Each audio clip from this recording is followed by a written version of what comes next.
Ketika ditanya berapa lama kegaduhan Omnibus Law melawan Serikat Buruh dan pelajar ini, maka jawaban senior saya simpel sekali. Kalau ada gerakan massa, dalam 3 hari tidak lebih sudah padam. Ini hanya efek gentar dan ini adalah by design dari kelompok tertentu sebagai alat tawar. Kalau lebih dari sebulan berdemo berturut-turut bertahan, itu baru namanya people power. Ketika semua mereda efek demo kemarin, dalam waktu tidak lebih 3 hari, maka terpenuhi skenario ini adalah by design. Yang pertama, alat tawar. Ini test the water. Ini ada tujuannya para pemainnya tersebut. Sekedar mengingatkan, di dalam pelajaran dasar di akademi dulu, sekali lagi diingatkan, ketakutan dibangun dengan sengaja atau terror by design ada 2 tujuannya. Pertama, merubah peraturan regulasi sebuah pemerintahan. Yang kedua, mau menggulingkan pemerintahan. Keduanya dalam aksinya ingin merubah peraturan atau menggulingkan pemerintahan memerlukan alat tekan. Yang salah satunya adalah membangun ketakutan. Yang kemarin demo bisa dikatakan membangun ketakutan dalam tanda petik. Sebagai catatan, menggerakkan massa di banyak kota berbarengan ada ongkosnya. Semua ini menimbulkan banyak asumsi dan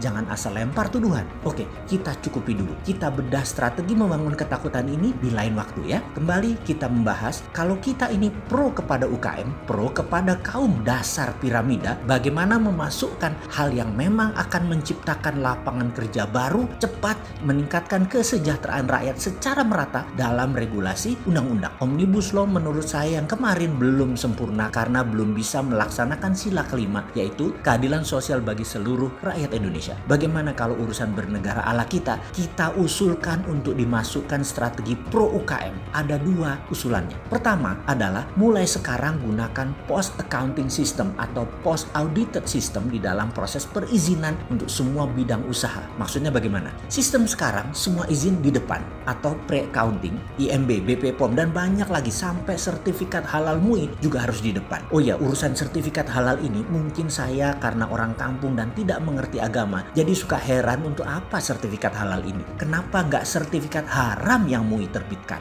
Karena apa? Karena yang halal tuh gampang nyari duitnya daripada yang haram ya? Alasan saya bertanya karena sebenarnya ilmu agama saya mungkin masih pinggiran. Dulu kiai-kiai saya mengajarkan bahwa semua di dunia ini halal kecuali yang Allah haramkan. Lah, kenapa mesti ada labelnya? Masa cat tembok, kulkas pakai label halal? Apa nggak aneh tuh? Semua yang Allah halalkan harus di label. Bagi saya ini aneh. Tapi mungkin karena saya ilmu agamanya tipis, ya saya hanya mempertanyakan. Karena kok kayaknya label halal jadi komersial gitu, bukan spiritual jadinya. Ini MUI kok jadi lembaga pelabel ya? Itu hanya komentar dalam hati dan ini perlu dijelaskan. Ilmu saya masih jauh, jadi mohon dijelaskan. Balik lagi ke urusan perizinan. Di zaman penjajahan Belanda, semua harus dapat izin kalau pribumi mau melakukan sesuatu. Tetapi kalau Hollander, kalau penjajah mau melakukan apapun tanpa izin, sikat aja. Kemerdekaan Indonesia sudah 75 tahun. Janganlah pemerintah pusat, pemerintah daerah, perpu mendadak Anda kayak penjajah. Apa-apa harus izin, lapor, membuat hal-hal jadi lama dan panjang. AMDAL lah, HO lah, IMB lah, izin ina itulah. Ini perlu ada. Tapi sekali lagi ada tapinya. Oke, begini, biar mudah.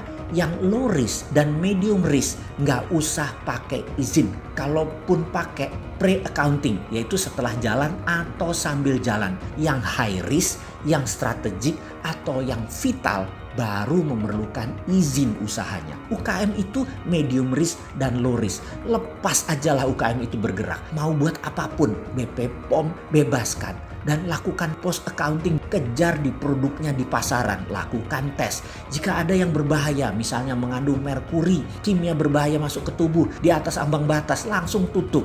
Kalau masih nakal, tangkap dan penjara 2 tahun. Dengan post accounting ini, maka UKM tumbuh gila-gilaan. Namun tetap akan mematuhi jalur sehat, selamat, dan aman bagi konsumen. Juga misalnya mobil listrik, pupuk, makanan, dan banyak banget yang bisa bergerak UKM dengan lincah. Karena dulu hal-hal seperti ini dikekang. Sejalan dengan izin post accounting, mengkopi, memalsu, meniru produk asing selama beredar di dalam negeri, biarin. UKM itu cuma minta satu kok. Jangan ditanya-tanya, jangan minta izin ina itu. Diamkan saja kami UKM ini untuk bisa ngapain aja, tumbuh sendiri ekonominya. Lalu yang kedua, Dan ini yang penting. Tapi sebentar, sebelum lanjut yang kedua, apa kira-kira usulan pertama ide post accounting bisa masuk di Omnibus Law versi baru ya? Yang mana yang sekarang jangan dijalankan dulu deh sebaiknya. Direvisi sesuai dengan kebutuhan UKM. Bener deh, ajak dulu dong UKM dan para buruh bos di Omnibus Law yang baru. Masa banyakan oligarki semua nih yang pembuat undang-undangnya? Mana katanya pro rakyat.